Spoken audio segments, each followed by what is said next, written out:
Mia? What are you doing?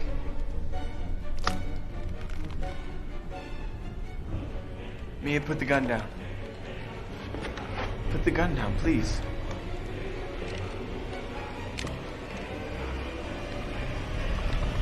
Mia! Put the fucking gun down!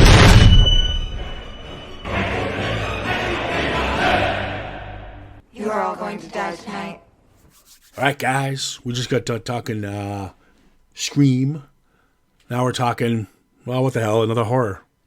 Well, it's not our fault, because you got to realize, people, every time we kind of want to do an action film. In all fairness, it's usually Stallone or Schwarzenegger. But every time we want it, we're going to veer away from horror. They always end up, putting out a sequel. And we have to go back and see it, right? So we got to, continuity's sake, And technically, the one we're talk about, Evil Dead 2013, is a direct sequel to the original Evil Dead. All right, we got newcomer Fede Alvarez.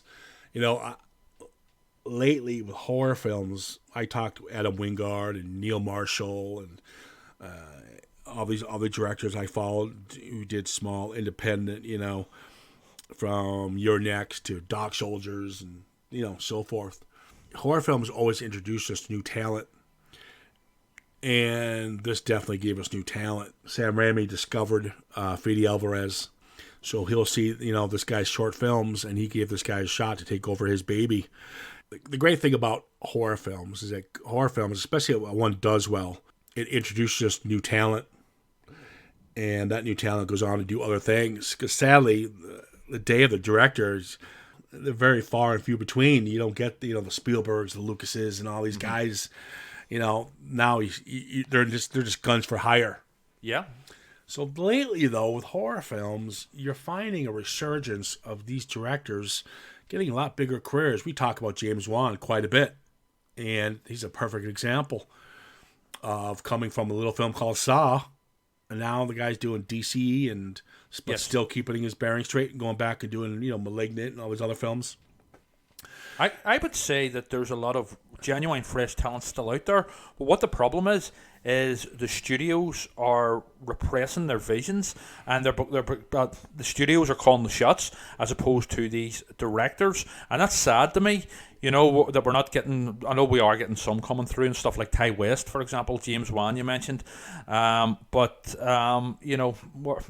perhaps there's other Sam Raimi types that aren't getting the chance because they're being crushed by these studios who are just demanding, no, we're calling the shots here. But it's nice when you have Sam Raimi is producing, or maybe you have a Spielberg producing, where they can see a young talent. And absolutely. And he saw it in Fede Alvarez, because he is taking his old school independent horror film, Evil Dead, and putting it in the hands of another independent filmmaker. Good on him. Yep. And he says make it your own. Now, Fede Alvarez, thanks to this little film, has done some wonderful stuff. Don't Breathe was a wonderful little film he did with the co-star, with the young lady in this, Jane Levy. I like Jane. So Don't Breathe is very fun. And now he's working on the new Alien film, which is supposed to be really good, Romulus. So, and we might be talking about that in the next film we're about to talk about, Evil Dead Rises, with Lee Cronin. So horror films do seem to be a good stepping stone for directors. We talked about that with actors. They find their footing with horror. Kevin Bacon and all these, all these filmmakers, Jack Nicholson, blah, blah, blah, blah. They all start in horror. That's their stepping stone, and they go off to do greater things or other things. And so you're seeing that a lot. And I'm kind of rambling here, but I think we get my point. No, I think I know what you're saying, but what my issue would be, I think it's good for people to stick to their roots. So while we have, fresh new talents coming through, I think it's always good for them to stick to their roots too. No, you can't do that, because you can't take a director and tell him, "Oh, you're doing horror, stand here." No, I don't. I mean, look. No, you don't want to put somebody in a box. Of course not. But at the same time, You can go on to sort of, different things as opposed to better things, if you know what I mean. Well, I mean, look at Ben Wheatley. Ben Wheatley is a perfect example. Ben Wheatley I was shocked because he does all these sightseers, whatever it was called. Field in England, Kill List, and very dark films. And now he's just finished The Meg 2. That's right. Yes, and I read that. Yeah, and I guess people are applauding and saying this is really fucking good. Ben Wheatley says, "Fuck, man, I just wanted to make a really badass creature feature." And fair play to him. Yeah, so you want them to spread their wings. James Wan's a perfect example, but Fede Alvarez, Baby Step did this. Don't Breathe. Now he's doing the big Alien film, but we'll see. Let's talk about his vision of the Evil Dead 2013. There you go.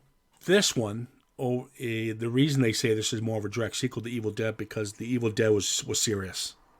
Yeah, very this is disturbing. straight. And even the scene with the tree that Sam Raimi says he regrets putting in, they leave it in this one. Yes. So you got to give Raimi credit because I guarantee you, Fede Alvarez says we need to keep that scene in it because if you want to stick true to the original, we got to do it.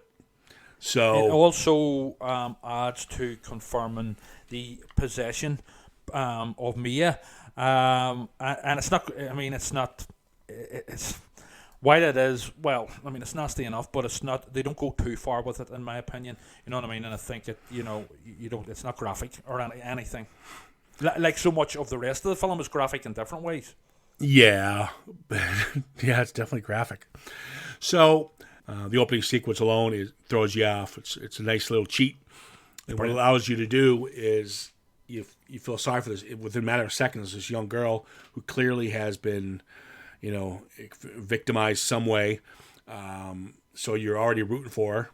And then you see these, it looks like Hicks from Deliverance, knocking her out. So you're like, oh, poor thing. And then you see her tied up and the dad's pouring gasoline on her. And then you pretty much figure out that she's possessed. She's the bad guy. Yeah, she's the bad guy. It's a nice little misdirect, and it definitely has that feel of an Evil Dead, the original Evil Dead film. But yeah. I'm telling you right now, this film and the one we're about to talk about after this I think it has Drag Me to Hell written all over it, which is a good thing.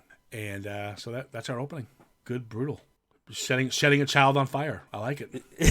I think it's just a really, really powerful, opening sequence in several ways, but it also sets a tone for what's about to come. In that this is hardcore Evil Dead. We are not messing about here anymore. This is not sort of slapstick comedy. Goes and the dad. I love that line where the daddy goes, "I love you, honey." Then bang, sets her on fire. Yeah. It was so cool. And the cool thing about it, you'd be like, oh my God, I can't watch this. But it's so comic booky in its own right. You can wink at, it's winking at the audience. They're taught. You can see the girls laughing, giggling, saying, I'll eat your soul or whatever. Mm-hmm. And you can tell it's come on, guys, don't just have fun with this, will ya? See, this is the thing. This is the thing, especially with this one. While this one is brutally violent and gory, it never really feels nasty, and this came out 10 years ago. There was still, we were still sort of within that sort of whole torture porn subgenre, which was popular at the time. So but it never it's an Evil Dead film, so that only the Evil Dead can pull off such graphic sort of violence and gore and get away with it. Well, no, the difference is between this and torture porn that hack Eli Roth. Yes, is. Anyone could make somebody look like they can cut off their penis and make people cringe. This is comic book fantasy horror. Mm-hmm. You can't take it seriously, but you can have one. Raimi and Fede Alvarez, they have a tendency, and especially in this film, it's almost like a fun house of gore. Yeah. It's a perfect way of describing this. It's just Ghost train horror, I would call it. Yeah. And I do call it, yeah. Well, isn't that...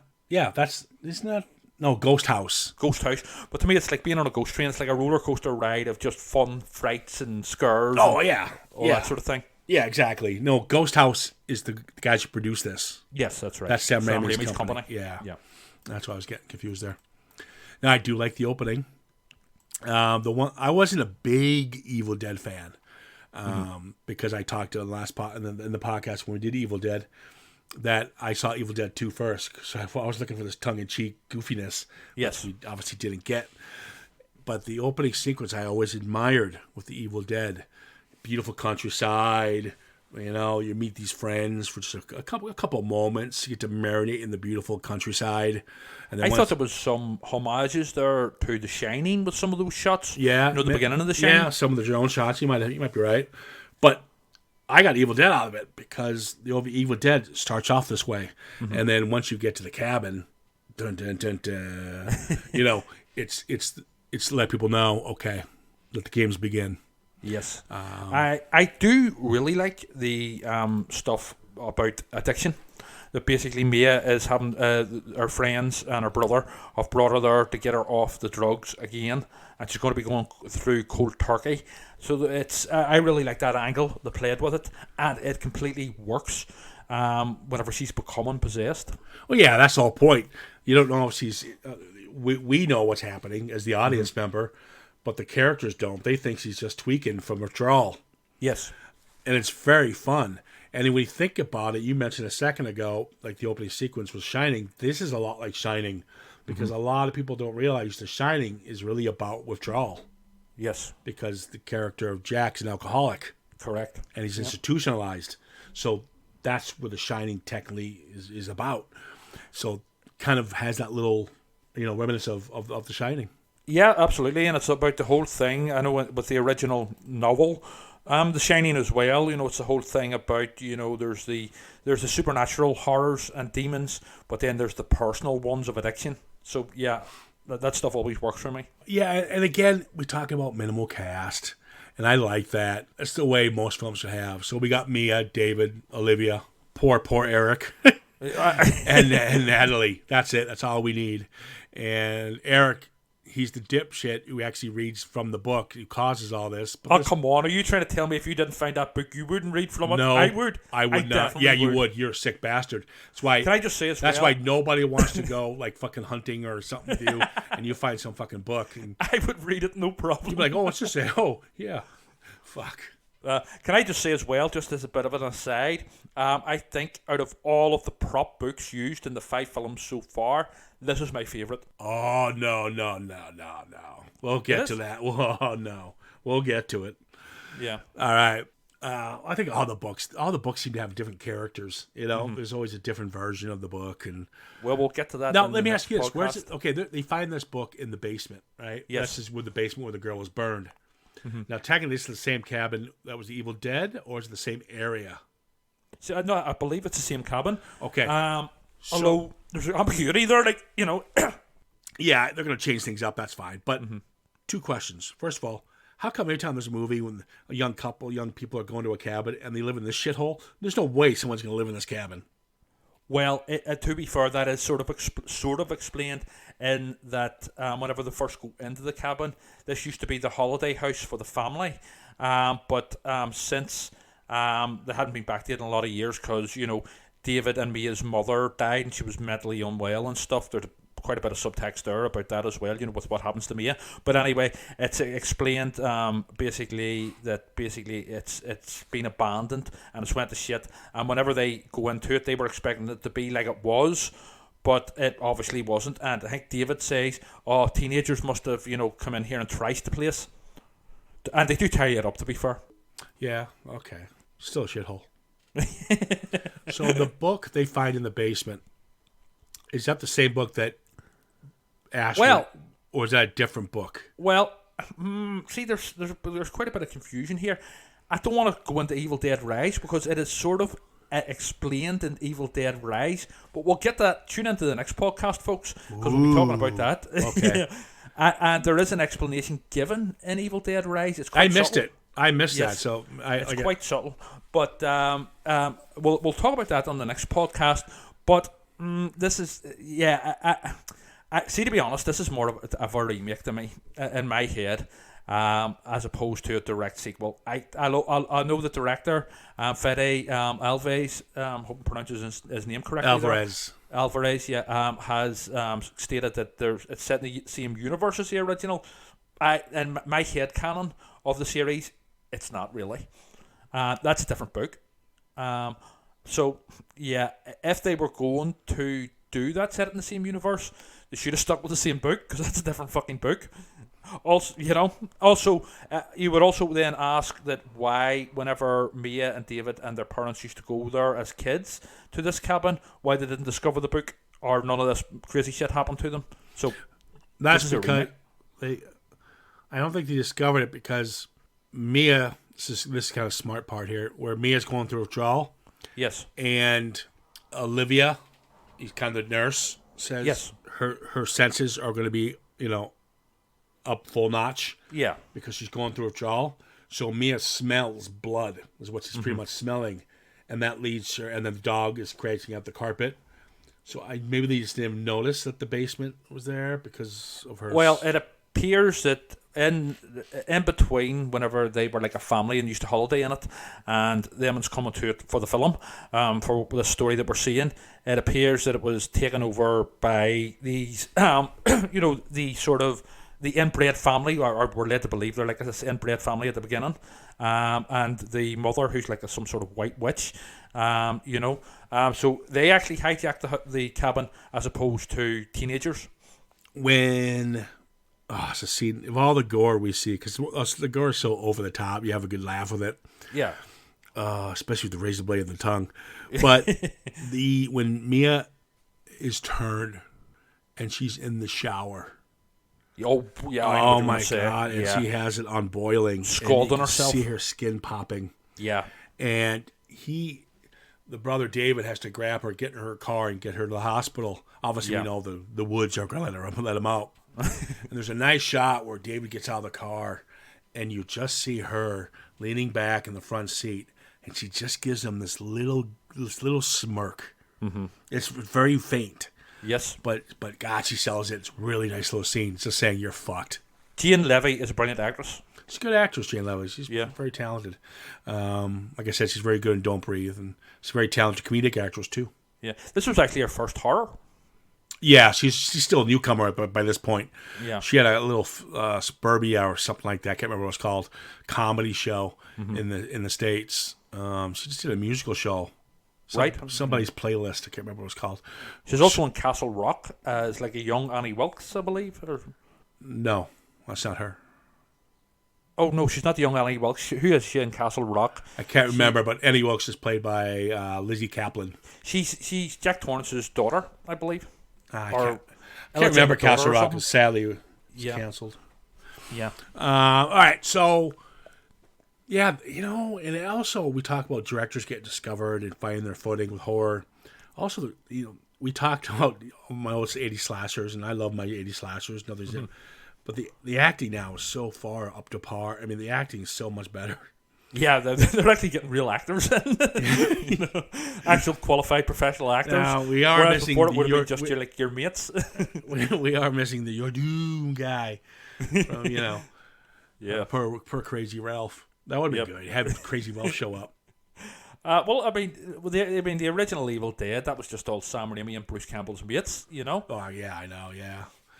When the one thing about the Evil Dead, and we talked about how it winks at the audience, get guys fuck up. This is just a film.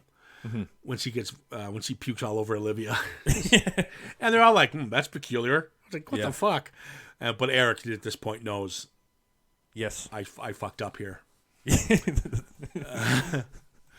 I mean, it literally says on this book, do not read from this book, close this book. And what does he do? He fucking straight away. I mean, you think he'd be distracted by everything that was going on with Mia, but no, he decides, I will read from it. Well, not just read from it, I'll fucking read out loud, This is where creative filmmaking comes in.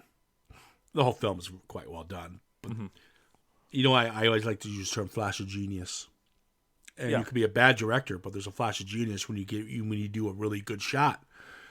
And to me, the best shot in this film, was two shots actually. The first one is this one, and it's when Olivia's turning. She goes into the bathroom. She closes the mirror, and then she sees herself, but all cut up, and her jaw is completely gone, and just all fucked up. Yeah. kind of like what's to come. Yeah. And she just sits there and stares at herself for a second. And then, she's starting to tweak because of the puke. Yeah. And as this is happening, David, is it David? No, Eric. This whole scene is terrifying. The needle. Oh. Poor Eric is walking. Eric's walking slowly to the door. Now, here's the great thing, the great setup of this direction. We don't see her cutting herself. We don't see her just, Eli Roth would have. Oh, yeah, but of course. We don't need and then to. He had fucking wanked over it. No kidding. We don't need to. Because the tension alone of him slowly opening that door and going to that shower curtain, we know the image we're about to see because we saw it in the mirror. That is so intense. And then totally agree. And it's a case of, and I know this film does show a lot of violence and gore, but in this particular scene, it's more about what you don't see, your imagination fills in the bits. But also, we have seen it in the mirror anyway, so we know, yeah. That's my point. So when we see her, obviously, doing the act, she's kind of done already, he freaks out. But when she takes that needle and starts sticking with it, it's just, I can't watch this. Yeah, it is brilliant. And then he's got to peel the needle from his eye. Oh, fucking hell! But he gets back at her with the part of the sink that he bashes over her head. Yeah, and then David walks in. What the fuck? He's like, yeah, I really had no choice. She was trying to kill me. Yeah. Oh God! And then poor Natalie, when she's down there, she gets trapped down there with Mia, and takes the blade and cuts her tongue, and it looks like a lizard. It's like, I think it's more the forked tongue of a demon that she's trying to. Oh, okay. I was thinking like a snake, whatever. Yeah, more demonic sort of, like the biblical forked tongue type thing. Oh my God. Yeah, she's just sitting there, and she's like, "I'm not Mia, you idiot." Yeah, your little sister was being raped in hell. It's like, God. Yeah, it's brutal. And then she says to David, something like, "Hey, sexy boy, why don't you come down here and I'll suck your cock?" It's very it's very demonic. And then you got poor Natalie who cuts her arm off. I'm okay now. I'm feeling a lot better. It's just hanging off. Yeah, that's right. It's literally hanging by a thread almost, Oh my God, it's so fun. And then per Eric. Yeah. But Eric gets punished bad in this, but he sort of deserves it because he read from the book. Yeah, I know. And the fucking nail gun. Oh my God. Yeah. Needles and nail guns. I can watch gore galore, but you put these two fucking things into one film, one scene. Yeah. But the nail gun scene is very fun. Mm-hmm. And then the crowbar. Yeah. Mm-hmm. I do love around this point in the film, there's the big it's only in the director's cut. It was in the trailer, but it's actually only in the director's cut of the film where Mia references the original film. She's onto the sailor and she goes, "We're gonna get you, not another peep, time to go to sleep" type thing. I didn't know much of the difference between the regular and the director's cut. I know it's 5 minutes, I think they say. There's not. It's only for the eagle-eyed sort of Evil Dead nerds that would notice. But to be honest, all right. He decides because Eric was telling him the book has pictures. Yes, and it lets you know, and which I like because it kind of lets us. I love that. We really can see what's going to happen. It's easier for us to interpret rather than have to fucking read something. The book's basically foretelling the film, and I thought that was really creepy and quite cool. Yeah. And so they talk about how you need to kill her and bring her back. Now, let me ask you this. Before David, he's like the sole survivor at this point. Yes. Well, we don't realize Eric's still technically alive. He goes back even though being almost buried, per guy. He gets it even worse, yeah. I know. But there's a scene where Eric's thinking, and this tree gets hit by lightning, and it sets on fire. Was that God? I think that was... was that God telling him, you need to do this? No, I don't know. Well, possibly. I mean, that's one interpretation. But it's basically, he's a mechanic. So, see, just to explain all of this, see, earlier in the film at the start, David, Eric and stuff tells and Olivia and stuff, they tell David that technically Mia overdosed and died. Technically she was dead for like whatever amount of seconds or minutes or whatever, but she was revived. So then later on, now he's a mechanic, don't forget he's a car mechanic, it's confirmed he works in a garage. So later on, whenever the lightning happens, which basically could be God, I don't know, yeah, that's fair enough interpretation, but it basically gives him the idea to basically kill Barry, because one of the ways to kill the demonic forces, I mean, there's bodily dismemberment, but another way is to bury them alive. So he then has the idea when he sees the lightning to basically bury his sister alive. Then once the demon goes out of her and both her and the demon die, then he's going to bring her back. Basically, yeah, I know. Jumpstart her. That's what I'm saying. Yes. Is but that this God? Is foreshadowed at the beginning. Yeah, but it was that lightning strike. Yeah. That's God. Do the Frankenstein thing. Yes. And so because when he does bury her. Yes. And he's waiting, she has to die before he can, revive her. Yes. The tree goes out. Mm-hmm. Then he knows to revive her. Yes. Do you get my point? Yeah, no, I know what you mean. Yeah. So that little, I mean, the Evil Dead films are going a little, religion here. Oh yeah, but yeah, I mean that's totally fine by me. I also thought it was more of a sort of reference to the original, where there's lightning, sort of, but it's like done sort of like the special effects of it aren't great. Let's just say, because it's very much an independent film. So yeah, I mean fair enough. Yeah, I'd run with that. There's another nice shot, my second favorite shot, where he's about to bury her, and then she's in this plastic bag and she's breathing, so it's kind of foggy. Yes. And the way she's talking to him, and then she just stares at him through the bag with just these eyes. Very scary. Fucking, that should be a poster. It's creepy. It reminded me of the Devil Exorcist thing. Yeah. Yeah. It was just fucking creepy. Genuinely unsettling. Yeah, because most of this film is just you having a good laugh and you're trying not to go, Jesus, poor Eric. That's a great thing. But the great thing about you could take you one place and the next it could flip it on you and go, fuck. Exactly, because Evil Dead, it balances the line between horror and comedy almost perfectly. Yeah. Whenever like the original stuff, it can be genuinely scary, but at the same time you're just like sitting there with a big smile on your face, just like rolling with the madness.